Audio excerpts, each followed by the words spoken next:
The Ensemble podcast is intended for professional financial advisors. All discussion is limited to publicly available information and should not be interpreted as legal, professional, or financial advice. Ensemble does not hold an AFS license nor provide any financial services. Before making investment decisions, you should obtain financial advice from a qualified financial advisor.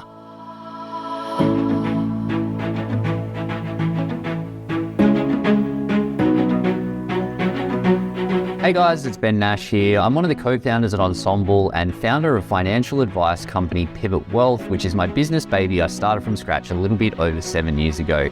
In that time, I've leveraged some of the learnings of the Ensemble community to scale the business to become one of the better known financial advice companies for high income accumulators in Australia. And through this podcast, you can join me each Tuesday as I have the absolute privilege of interviewing some amazing people where I'm going to selfishly be able to learn and continue my journey to improve every area of my advice business. Hopefully you can learn a few things on that journey as well. Jump over to ensemble.com, and if you haven't already signed up, to learn and share from others, or simply download the app. This podcast is proudly brought to you by 360 Health, MetLife's award-winning end-to-end health program designed to help your clients defend against serious health conditions so they can live healthier for longer. MetLife's 360 Health provides quick, easy and discreet access to over 50,000 leading local and global specialists, including general practitioners, doctors, psychologists, specialists and mental health clinicians. Talk to a MetLife sales manager today to find out more about how you and your clients can access expert medical support and guidance from the comfort of your own home. Hey guys, Ben Nash from the Ensemble team, and today I'm here with Dave Ray. Dave's a financial advisor at Ethinvest. He's also a certified responsible investment advisor and CFP, super passionate in the ethical and impact investing space. So keen to get the lay of the land and some practical tips on how you actually roll this out in a business. Dave, great to have you here, mate. Thanks, Ben. Really good to be joining you today.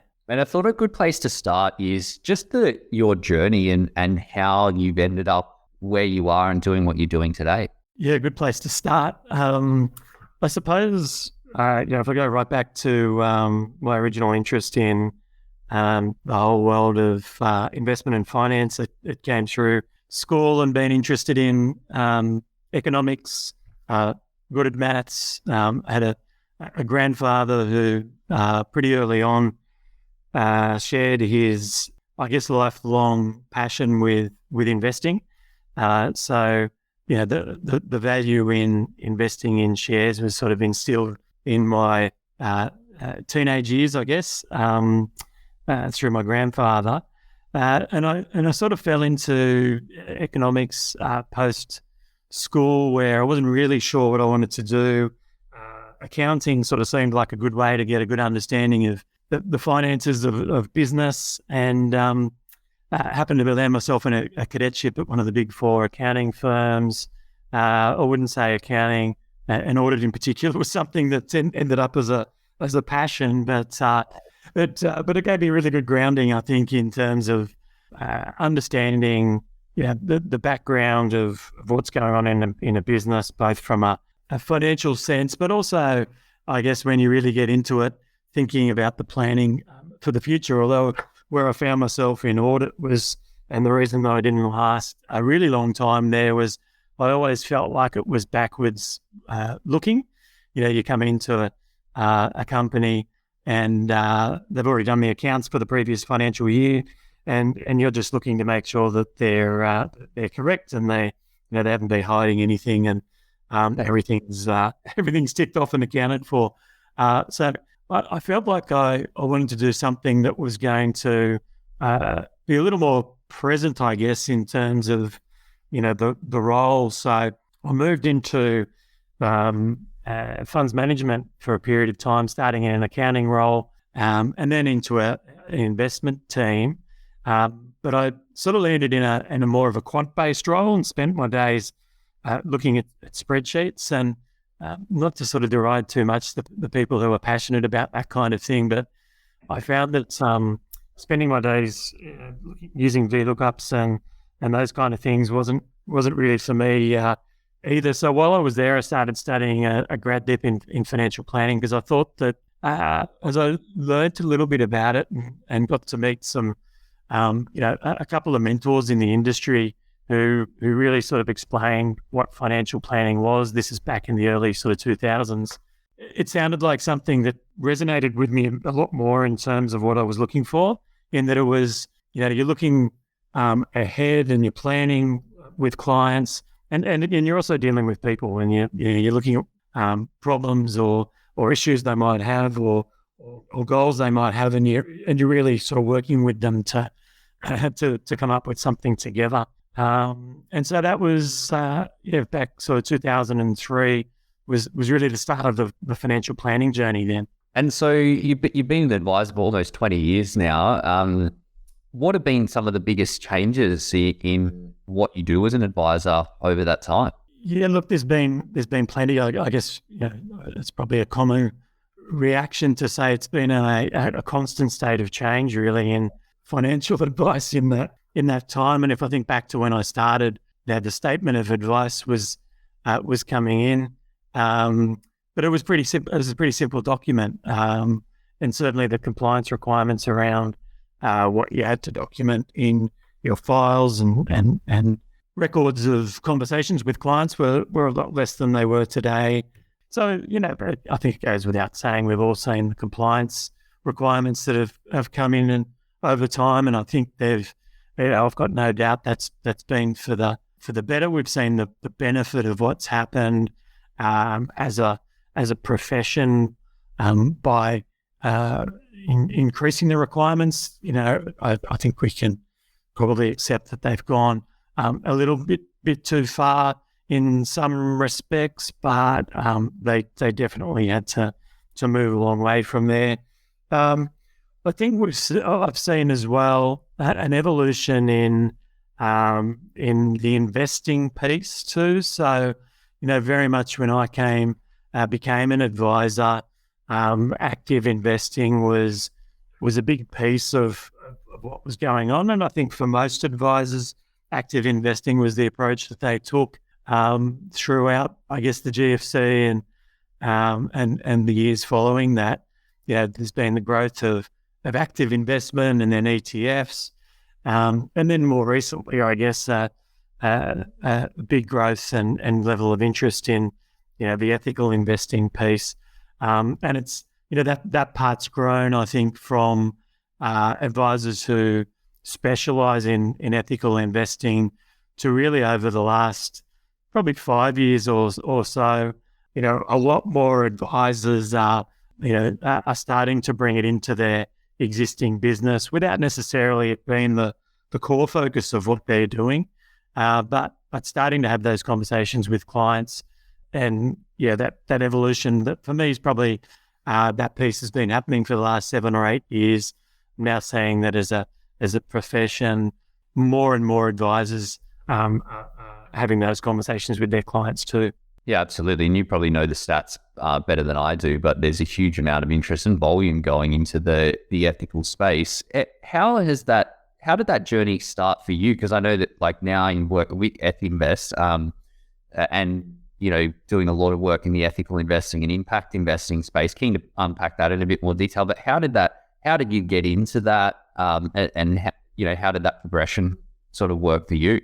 Yeah, really interesting question. So it's probably 8 years ago now that I was as an investor for clients taking more of an index or core satellite approach to things.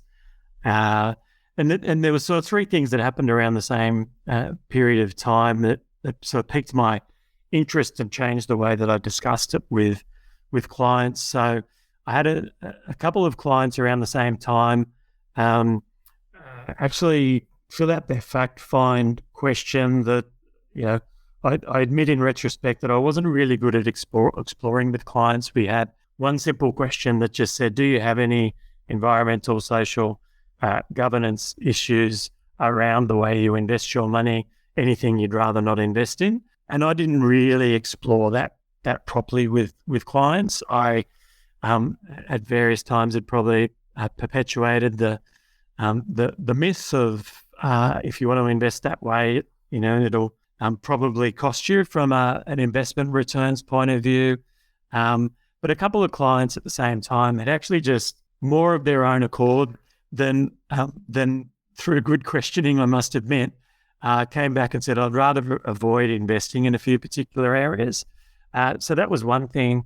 I also read an article about in the Fin Review around, it was titled something like the New Philanthropists, and it included the way that some younger people who had found their sort of family foundations were investing their capital, and specifically around impact investment. And the comment that really struck a chord with me was that to invest in a way that's got an environmental or a social positive outcome to it doesn't necessarily mean you have to give up financial returns. So that made me think, well, what does that mean? And I started to do a bit of research on that, and sort of happy to explore that further if we go down that path. But the other one as well was, like a lot of people, I was doing things like Movember and Dry July and the like, and raising money for cancer charities or other good purposes. But I sort of looked at my own personal portfolio, and went, hang on, my global equity portfolio is still investing in tobacco companies and these kind of things. So I'm kind of raising some money to try and help solve these problems, or help people that are dealing with the outcomes or the bad things these companies are doing, but I'm still investing my money in there. So that sort of led me to thinking about my own personal portfolio as well. So these things then led me to go, well, particularly from the client perspective, if a couple of clients are saying, I don't want to invest in those things, well, how am I going to deal with that? And at that point I hadn't. So, it led me to looking at trying to educate myself a little bit better, starting to look a bit more closely at the APL that we had. How can I deal with a portfolio that's going to cater to these client preferences? So it was that initial piece, that eight years ago was really then starting to understand how I could then put something in place for a client. And there was a big education piece there to make sure that I could come to the conversation with a client with the knowledge that I was able to offer something for them, and not just sort of come up with a model or a piecemeal approach to it. One of the things that you mentioned there that is something that we hear a bit from clients as a pushback, and I suppose particularly in the current environment where we've got this massive resources boom, and resources and fossil fuel mining in particular is a really common one I've found for our young clients, that they are more keen to avoid, or when you talk to someone that is looking to avoid things in their investment portfolio, fossil fuels is one of the common things that comes up. We've got this resources boom happening at the moment where all of those companies are massively increasing in value. How do you deal with that sort of pushback or objection or conversation with clients around, the potential for them sacrificing returns, or the situation where ethical portfolios are underperforming non-ethical portfolios like what we're experiencing at the moment? Yeah, look, it's probably the most common question over the years, and for the reasons you've just outlined, it's even more common now. So the way I've always positioned it with clients is there is a lot of research around the Responsible Investment Association, amongst many others, puts out research regularly to show that over the longer term, you should be able to expect that a responsible or ethical portfolio should deliver returns at least in line with traditional portfolios, that you don't have to sacrifice returns to invest in this way. Now, anytime that you invest in a portfolio that varies from the benchmark, you're going to have short-term periods of time that you may underperform, or alternatively you may outperform it as well. And so, if you've had a portfolio that's more heavily weighted in technology, you've probably seen something similar recently after years of outperformance. But to address the fossil fuel question specifically, I'll always talk about it prior to giving clients advice, that you should expect in the short term that we will have periods of time where you'll underperform or outperform. We put it in our statement of advice as well, so that, we put it, make sure that risk is really clear to clients, that these kind of things will happen. And, in the last 12 months, 2022 in particular, it wasn't just fossil fuels. The technology piece was a factor as well, because if we talk about investing ethically, a big part of that is around sustainable technologies, and that might be energy or transport, agriculture, food, alternative materials. So there is a bit of a technology bent. Also, you often will have a higher weight to healthcare. So there's some of those sectors weren't performing quite as well too. So look, there's no question it was a challenging year for ethical investors. It's a conversation we're having with clients. In the main, they're accepting that, it is a year where that's happened, but it's not something that we're seeing pushback on to say, look, I'm not happy, I want to rebalance back towards a benchmark.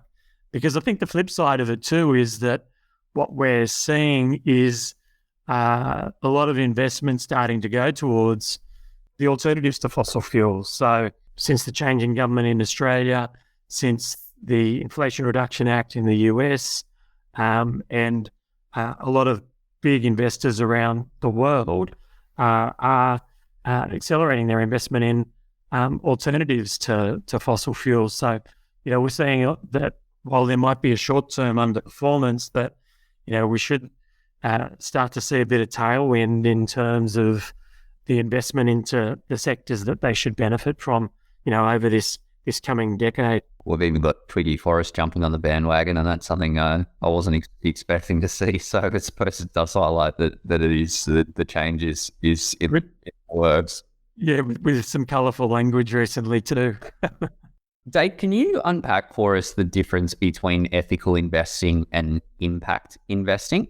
Yeah, look, it's one of the, I guess, as financial advisors, we're used to dealing with acronyms and terms that can be confusing for clients. So, this is a perfect example of that. So the Responsible Investment Association has a really good sort of spectrum that they put together. They call it the Responsible Investing Spectrum. And I guess often some of the terms are used interchangeably. So whether it's responsible investing or ethical investing or sustainable investing, some of the key areas of those different approaches are things like, at a starting point, if you think about traditional investments where you invest in everything, and I guess a good example of that is just investing in the index. You'll invest in every company, potentially, or most of the companies that are on the listed markets. If you then start going down the spectrum, ESG investing is really about taking your environmental, social, and governance factors into account. Now, it doesn't necessarily mean you change a portfolio, but because you might look at one fund manager might look at an ESG factor and say, okay, we're taking the risks of this company into account. It could be, say, it's a tobacco company as an example. We understand the risks that are there, but we'll still invest in that company once we understand that ESG risk. So ESG approaches can really vary from not too much change into a portfolio in a portfolio to being a bit more active in excluding things from there, which sort of goes into the next piece around an exclusionary approach where a manager might focus on the companies that they want to avoid investing in. So start with the full investment universe, but say we're not going to invest in things that are causing harm. So it might be alcohol, tobacco, gambling, fossil fuels, and that might be either a 100% exclusion on those sectors, or they may have a threshold under which they'll not invest. And that could be, say, a 5% revenue threshold in those particular sectors. then you start to move into sort of more positive styles of investing, and it might be around positive screens or sustainable themed investments. And that's where you're really looking at what are the companies that have a positive aspect to what they're doing, things like healthcare, things like education, some that might be aligned to particular frameworks. So they might be aligned to a positive UN framework in what they're doing. And then we get down to impact investing. And that's where you're really looking at companies that have at their sort of core mission or purpose of what they're doing is an outcome that is aligned with positive environmental or social purpose. So typically, I'll explain that in the way that a company is trying to solve a really big problem. One of the big problems that the world faces, whether that's dirty energy or whether it's electric vehicles, it might be, plastics around an alternative material to plastics that use oils that can be put in the compost after its use. So the impact investment piece, there's sort of a few nuances around measuring what the impact of a portfolio is and that kind of thing. But in essence, the starting point is companies that have the sole reason for being is a social or environmental purpose at their mission, as opposed to that being a sort of a secondary impact to what they're doing. And one way of thinking about it is, if you look at a particular company, is thinking about what the company is doing versus how a company operates. And I often use Tesla as an example, because if you think about what the company is doing, if you think about electric vehicles, we know that the emissions reductions over time will solve a big problem compared to internal combustion vehicles. So what the company does fits into sort of that impact thesis. But if you look at it from more of an ESG angle and go, well, how does that company operate? Well, clearly there's some issues around governance. They're pretty well documented. And you could also argue around the environmental piece as well, in terms of the intensity of the materials that the company uses. So in our business, we use a framework, which is the ABC framework, to sort of, I like it as a simple takeaway for clients, where if you think about a traditional portfolio, it may it does cause harm.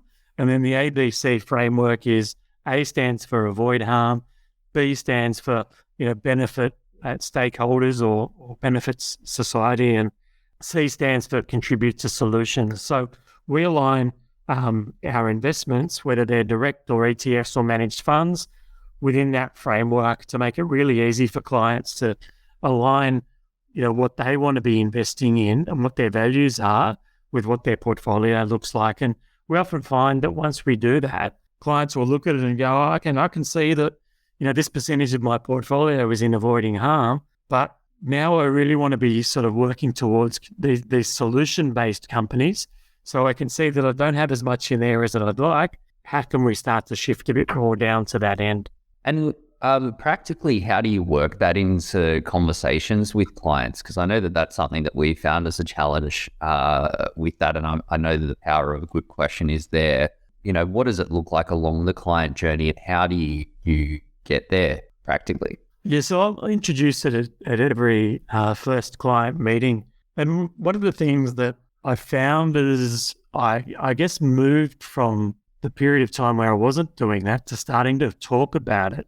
Early on, I was probably selective with the clients that I talked to about it, as I was getting comfortable with having the conversation and raising it. And it was probably a bit of a judgment call to think, which clients do I think might be interested in this?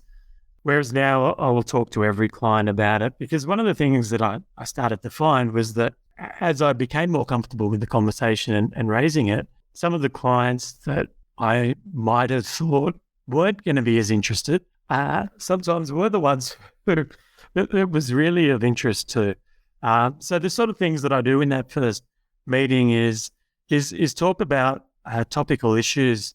If I'm using a presentation with them, I'll have a slide where it's a real easy conversation starter. It's just a few pictures around, rooftop solar, an electric vehicle, a big pile of plastic bottles, a picture of a Patagonia ad, which says, is around their sort of their reusing and repairing sort of model.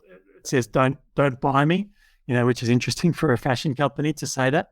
And so I find that in using that slide, most clients will sort of identify with at least one of the issues in that slide, because it's something that they've been thinking about themselves.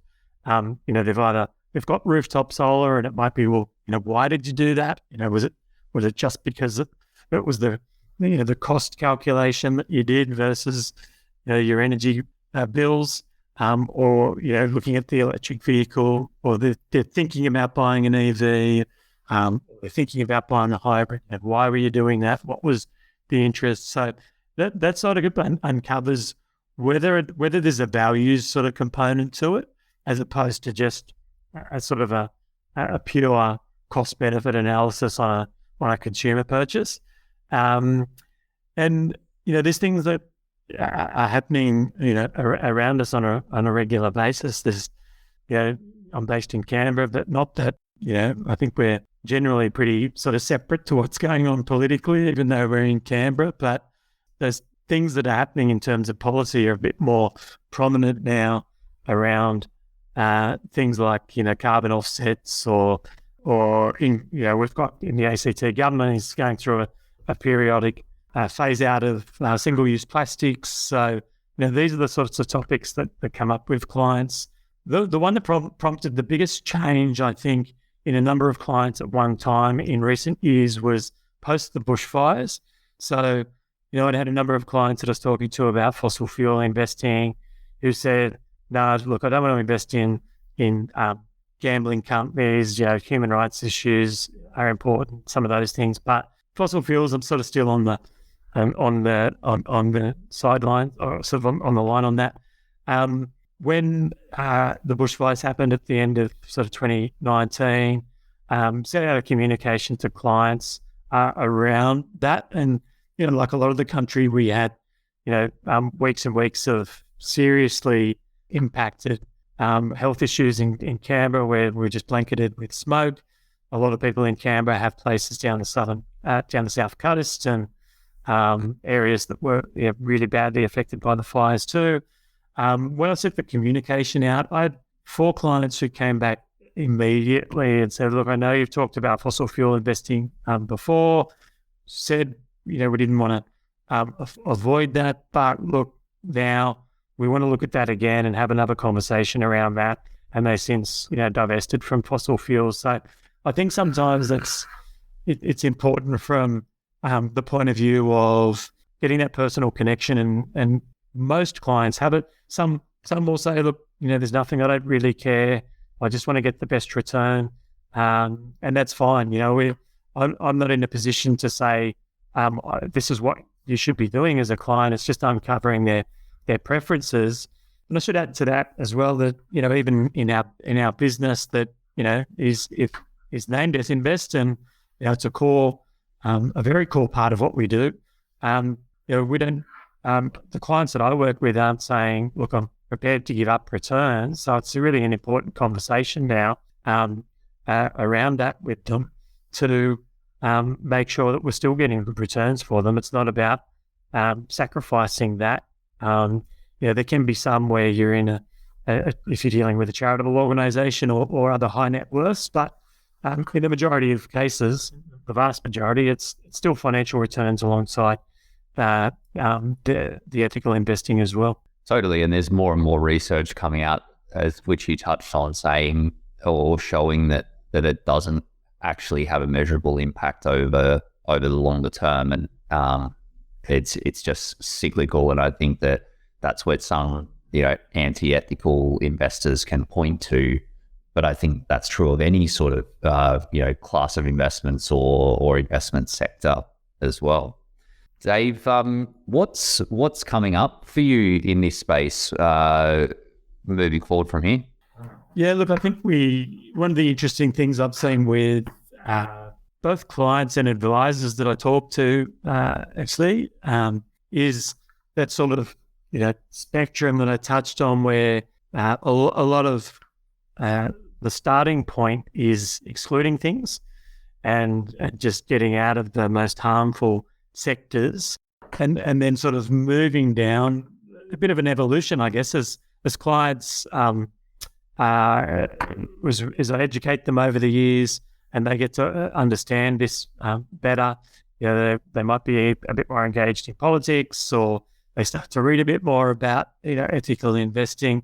I see that they start to move down towards more sustainable and impact in investing, and I think that's something that in talking to other advisors I see as well. It's certainly an area that I think, if you think about the startup investing world, one of the interesting phenomena that's happened in recent years is that some of the brightest minds in startup world were going to places like Facebook and Instagram and TikTok and wherever, thinking about it at a global sense, 10 years ago or whatever it was. But we're starting to see a lot of the brightest minds sort of moving into companies that are trying to solve these big problems. So they're going into climate technology, or they're going into biotechnology or alternative food, all these sorts of things. So that's really exciting. And I think from an advisor point of view, one of the things we do at Ethinvest that I know not all advisors have access to, but there's really interesting stuff happening in the wholesale investing space. So in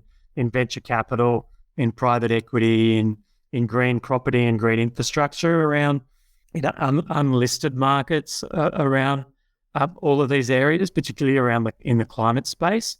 But what I'm really hopeful that we'll start to see, and it's been talked about for a few years, is this term of democratizing impact. So bringing these really interesting solutions that are in the unlisted space into the retail space for clients. And I think that's what we're just starting to see now, but I'd love to see more of it. I know there's a couple of companies that are working in there. So I guess if I can, you didn't ask for a call out, but if I can ask for a call out, talk to advisors who are interested, talk to the fund managers you use.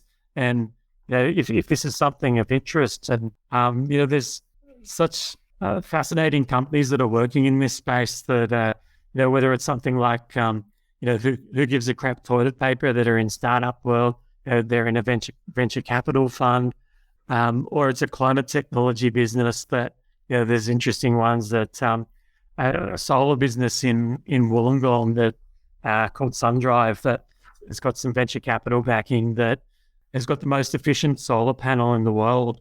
These kind of things that are happening in Australia that are in the venture capital space that only the unlisted investors can get into.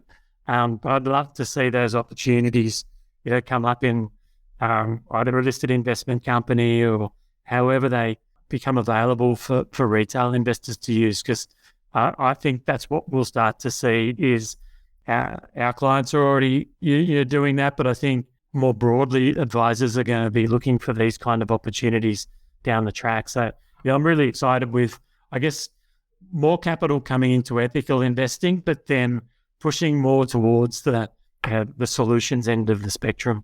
Absolutely, yeah. I think it's super interesting in the underlying companies, but I think if you look at the progression, just in the way that investors can access these solutions over the last 5 years, the progression has been huge, and no doubt that will continue.